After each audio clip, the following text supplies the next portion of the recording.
হরে Krishna everyone. এখন আমরা যাচ্ছি মেদিনীপুর রথযাত্রাতে। তো এখন আমরা স্টেশনে আছি, সকল ভক্তবৃন্দ মিলে আমরা এখন ট্রেনে চাপলাম। তারপরে আমরা ট্রেনে চাপার পর পরের দিন আমরা আবার আর একটা ট্রেনে চাপলাম হাওড়া থেকে। দিয়ে আমরা পৌঁছে গেছি মেদিনীপুর। মেদিনীপুরে আমরা ডাইরেক্ট চলে এসেছি খয়রুল্লাহ চক, মানে এটা হচ্ছে পশ্চিম মেদিনীপুরের খয়রুল্লাহ চক। আমরা ইস্কন মন্দিরে এসেছি। এখানে আমাদেরকে ভক্তবৃন্দরা সকলে ওয়েলকাম জানাচ্ছে। দেখুন প্রভুদেরকে মালা পরানো হচ্ছে এবং আমাদেরকে ভালোভাবে স্বাগতম জানানো হচ্ছে। তো এখানে আসার পরে আমরা মন্দির দর্শন করি এবং প্রণাম করি সকল ভক্তবৃন্দ মিলে। তারপরে আবার ফ্রেশ হয়ে যাই আমরা, দিয়ে আমরা সকালে প্রসাদ পাই। সকালে প্রসাদ পাওয়ার পর কিছুক্ষণ আমরা রেস্ট করি। তারপর আবার দুপুরে আমাদের ভোগ আরতি করি আমরা সকলে মিলে। দেখে তো মনে হচ্ছে যে প্রসাদের খুব দরকার, কেউ প্রসাদ দিন তাড়াতাড়ি। দুপুরে আমরা তাড়াতাড়ি প্রসাদ পেয়ে নিই, দিয়ে আমরা সকল মিলে রেডি হতে লাগি। তো সকলে আমরা এখন রেডি হয়ে গেছি। এবার দেখুন আপনারা কেমন লাগছে আমাদের। তো রেডি হয়ে যাওয়ার পরে আমরা জগন্নাথকে বার করব এখন পাণ্ডুলিপির মাধ্যমে। কি করে বার করছি দেখুন। তারপর আমরা এখন পাণ্ডুলিপি করে আমরা নিয়ে যাব জগন্নাথকে, যেখানে রথ মানে আছে, রথের ওখানে আমরা নিয়ে যাব।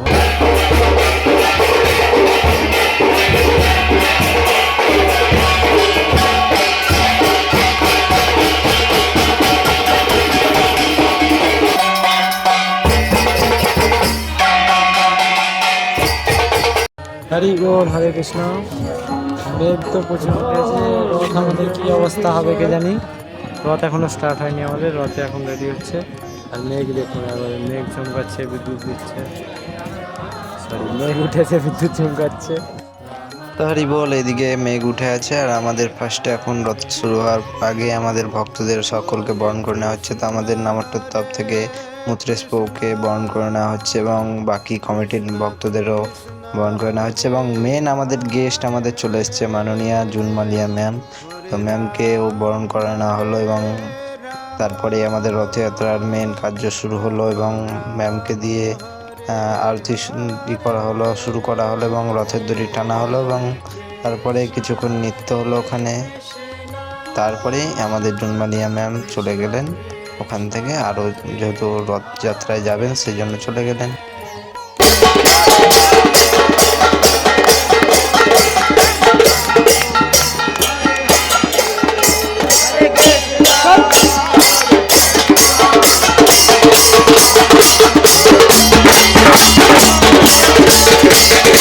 হরি বল। তো আমাদের রথযাত্রা তো এবার শুরু হয়ে গেছে। তো আমি এবার কিছু কিছু ক্লিপস আপনাদের সামনে তুলে ধরছি, ভক্তদের নৃত্যের কিছু ভিডিও আমি তুলে ধরছি।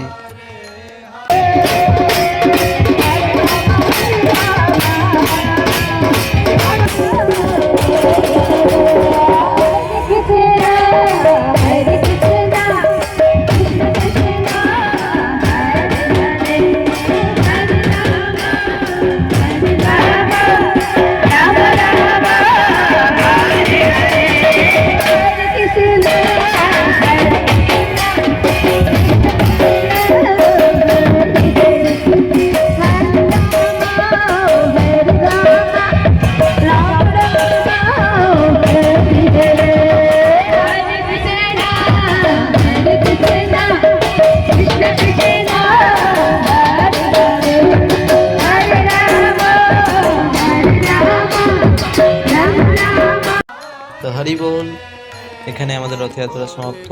তো এরপরে আমরা প্রসাদ পেয়ে চলে আসি আবার ইস্কন মন্দিরে। যে ইস্কন মন্দিরে আমরা সকালে ছিলাম এবং ওই ইস্কন মন্দিরে আমাদের থাকার ব্যবস্থা রয়েছে। তো ওখানে আমরা এখন রাতে ওখানে ঘুমাবো এবং পরের দিন তখন আমরা আবার ঘুরতে যাব নতুন একটি জায়গা। তো হরি বল, রথযাত্রার নেক্সট ডে আমরা চলে যাই গোবিন্দবল্লভপুর এই রাধা মাতার মন্দিরে, যেখানে রসিকানন্দ এবং শ্যামানন্দ প্রভুর মিলন হয়েছিল এবং তাদের মিলনের প্রেমের ভাবের ফলে এখানে পাথর গলে গিয়ে এখানে চরণচিহ্ন তৈরি হয়েছিল এবং সেই চরণচিহ্নটা এখনও রাখা হয়েছে এই মন্দিরে। তারপরে আমরা ওখান থেকে বেরিয়ে যাই।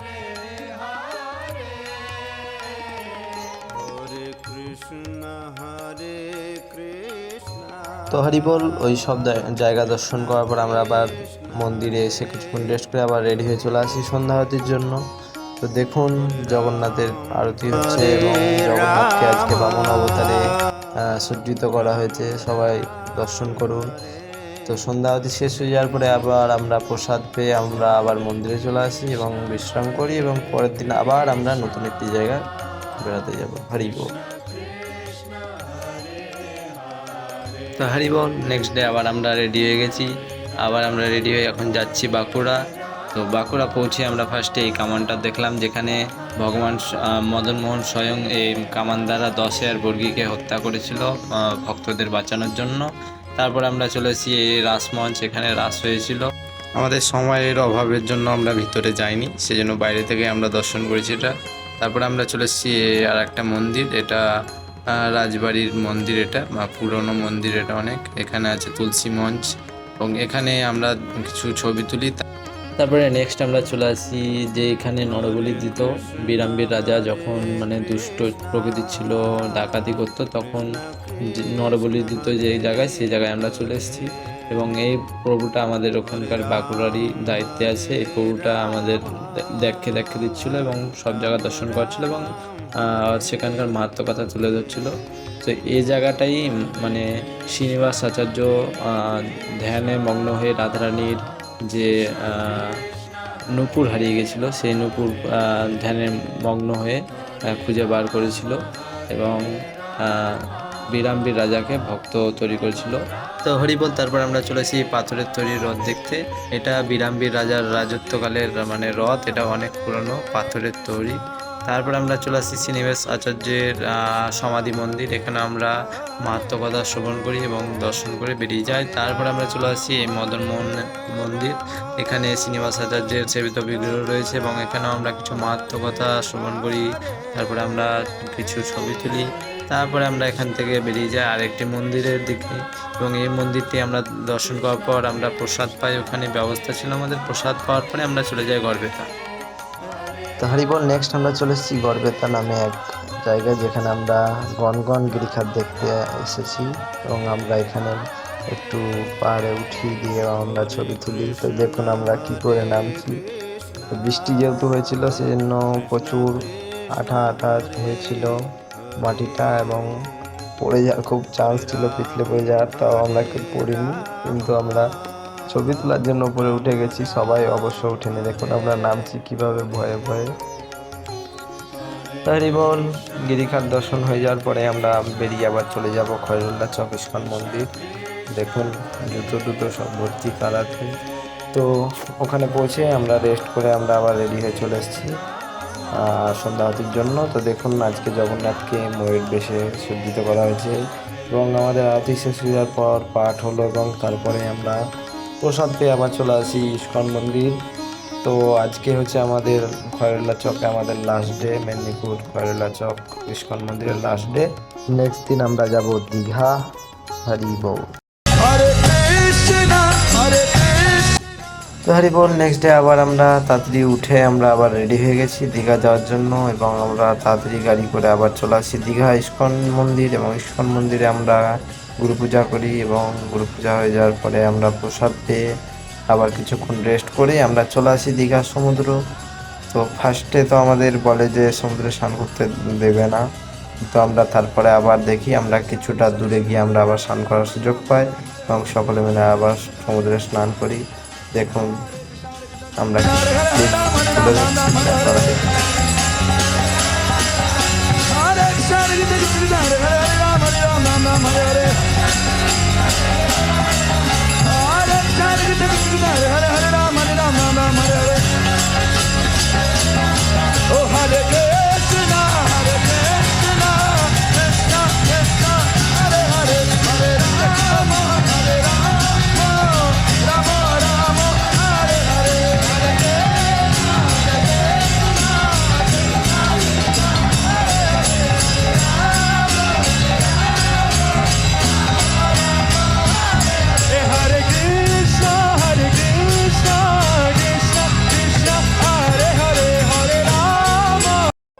তো হরি বল। অনেকক্ষণ স্নান করার পর যখন ঢেউ অনেক বেশি আসতে লাগলো তখন সিগন্যাল দিয়ে দিল এবং ওখানকার লোকাল যাদের দায়িত্ব আছে তারা আমাদের উঠিয়ে দিল তো তারপরে আমরা চলে আসি আবার দীঘা ইস্কন মন্দিরে, এবং আমরা দুপুরে তখন আবার সমুদ্র থেকে গিয়ে ওখানে স্নান করি এবং রেডি হয়ে যাই। তো দুপুরে প্রসাদ পেয়ে আমরা কিছুক্ষণ রেস্ট করি, তারপরে আবার আমরা বিকেলে রেডি হয়ে যাই জগন্নাথ মন্দির দর্শনের জন্য। তো বিকেলে আমরা আবার রেডি হয়ে গেছি, আমার হয়ে গেছে জ্বর, তাও সব বাদ দিয়ে আমরা চলে এসেছি জগন্নাথ মন্দির। এবং জগন্নাথ মন্দিরে আমরা প্রবেশ করার মাত্রই আমরা ছবি টবি তুলি এবং জগন্নাথ দেব দর্শন করি। এবং দেখুন কি সুন্দর ওয়েদার ছিল, এবং আমরা গ্রুপ ফটো তাও তুলি। তারপরেই আমরা ওখান থেকে আবার বেরিয়ে আসি।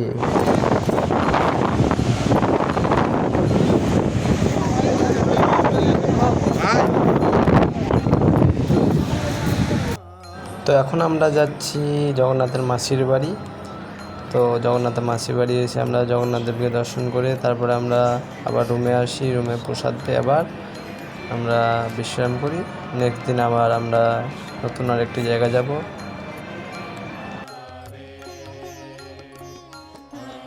তো হরিবল নেক্সট ডে আবার আমরা বেরিয়ে যাই উড়িষ্যা বালেশ্বরের কাছে। এখানে আমরা এবার সমুদ্র থেকে এবার আমরা চলে এলাম পাহাড় দেখতে। তো এখানে একটি পঞ্চমুখী মহাদেব মন্দির আছে, সেখানে আমরা যাব। তো সেখানে সিঁড়ি দিয়ে উঠে আমরা ওখানে মহাদেব দর্শন করব এবং শিবলিঙ্গ দর্শন করব। আপনারাও আমাদের সাথে সাথে দর্শন করুন। হরি বল। তো আমরা পৌঁছে গেছি, এবার আমরা সিঁড়ি দিয়ে উঠতে লেগেছি। দেখুন সবাই আমরা হেঁটে হেঁটে উপরে উঠছি।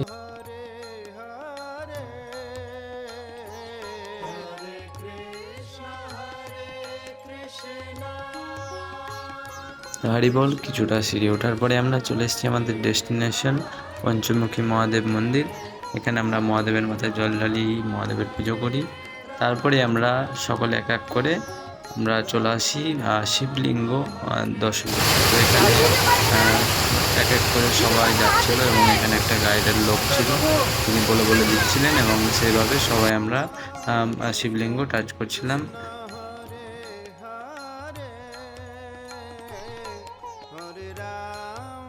তো তারপরে আমরা শিবলিঙ্গ দর্শন হয়ে গেলে আমরা একটু ছবি তুলি, তারপরে আমরা আবার সেই থেকে নামতে লাগি। আমরা এখন পঞ্চলিঙ্গেশ্বরে অবস্থান করছি, যেটা দেবগিরি পর্বতের ওপর অবস্থিত। অনেক প্রাচীন, এটা হচ্ছে আদি, যেমন আদি বিষ্ণু রয়েছে তেমনি আদি ভগবান এখানে পঞ্চলিঙ্গের স্বরূপে রয়েছে। তো এখানে ত্রেতা যুগে মা সীতা এখানে এই পঞ্চলিঙ্গেশ্বরে সেবা করেছিলেন। তারপরে জরাসন্ধ, সেই জরাসন্ধ সেবা করেছিলেন। এবং কলিযুগে রাজা যখন হরিচন্দন, সেই হরিচন্দনকে স্বপ্নাদেশ হয় যে আমি এখানে রয়েছি। তো তখন হরিচন্দন এখানে এসে তখন পঞ্চলিঙ্গেশ্বরে সেবা করেছিলেন। আর এটা হচ্ছে যে মামার বাড়ি, জগন্নাথের বলা হয় এটা মামার বাড়ি। তো এখানে দুদিন রথ হয়, পুরীতে রথ হয় প্রথম দিন, আর দ্বিতীয় দিন এখানে রথ হয়। এখানে যেমন পুরীতে প্রথম দিন রথ হলো, তো সেখানে রথটা আপনারা দর্শন করবেন, রথটা আমরা দর্শন করবো। তো সামনেই রয়েছে নীলগিরিতে, সেখানে আপনারা দর্শন করবেন এখানে। আর এখানে দেখুন কত সুন্দর ঝর্ণা বয়ে চলেছে, সেই পঞ্চলিঙ্গেশ্বর বয়ে চলে আসছে।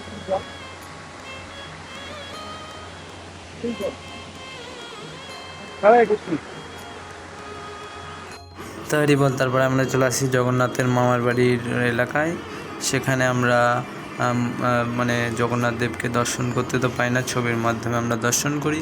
তারপরে গ্রুপ ফটো তুলি আমরা কিছু দিয়ে চলে আসি আমরা রেমুনা রোডের ইস্কন মন্দিরে। সেখানে আমাদের দুপুরে প্রসাদের ব্যবস্থা রয়েছিল, সেখানে আমরা দুপুরে প্রসাদ পাই। তারপরে কিছুক্ষণ রেস্ট করে আমরা তারপরে চলে আসি। তো হরিবল নেক্সট আমরা চলে আসছি বলদেব বিদ্যাভূষণের জন্মস্থান। তো বলদেব বিদ্যাভূষণের সম্পর্কে যারা না জানেন তাদের জন্য বলি যে আমাদের যে মঙ্গলারতি মানে ভজন যে গাওয়া হয় সংসদাবনন, সেটার রচয়িতা হচ্ছে আমাদের বলদেব বিদ্যাভূষণ। যখন আমাদের গৌড়ীয় ধারা বিলুপ্ত হতে চলেছিল তখন বিশ্বনাথ চক্রবর্তী মানে বলদেব বিদ্যাভূষণের গুরুদেব, যখন বলদেব বিদ্যাভূষণের বয়স মাত্র 10 থেকে 11 বছর বয়স, তখন তাকে আদেশ করেছিলেন এবং তার গুরুর আদেশ পালন করতে বলদেব বিদ্যাভূষণ তখন প্রচারে বেরিয়েছিলেন এবং তখন যে দুষ্কৃতিকারীদের তিনি তাকে পরাস্ত করেছিলেন, তাদেরকে ভগবানের অমৃতময় কথা দ্বারা এবং ভগবানের উপদেশ দ্বারা তো এইভাবে তিনি গরীয়ধারাকে অটুটভাবে ধরে রেখেছিলেন। তো তারপরে আমরা চলে আসি ক্ষীরচোরা গোপীনাথ মন্দির দর্শন করতে। এখানে আমরা গোপীনাথ মন্দির দর্শন করি। তো এখানেও একটা মাহাত্ম্য কথা হয়েছে। ভগবান গোপীনাথ তার ভক্ত মাধবেন্দ্র পুরীপাদের জন্য ক্ষীর চুরি করেছিলেন এখানে। তো এই মন্দিরে আমরা গোপীনাথ একটু ভোজন করি।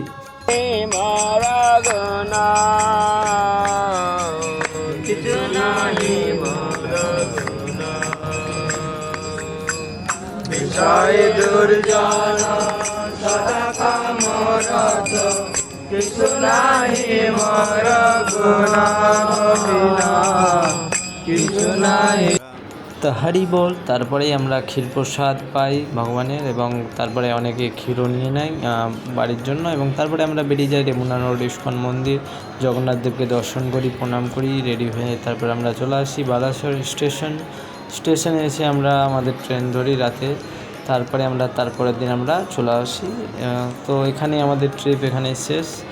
তো হরি বল। ব্লগটি কেমন লাগলো অবশ্যই জানাবেন এবং লাইক শেয়ার কমেন্ট করে দেবেন। হরি বল। আবার দেখা হচ্ছে নেক্সট ব্লগে। জয় জগন্নাথ।